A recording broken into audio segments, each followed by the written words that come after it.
and that's the thing, I had to learn in some cases, I've been hard on myself for a long time, but what I had to learn is that sometimes you have to give yourself a break, right?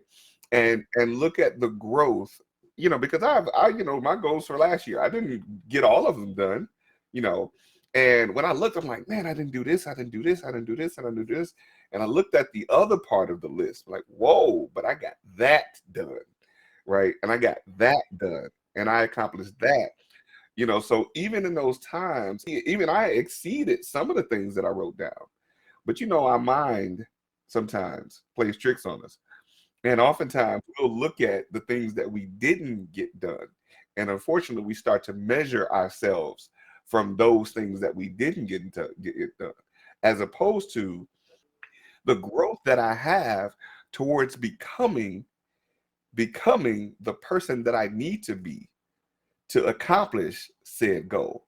Like that goal that we write down, sometimes we're not even the person yet that's supposed to accomplish that goal, right? So forget having not accomplished the goal. Did I become the person that I need to be to have accomplished that goal?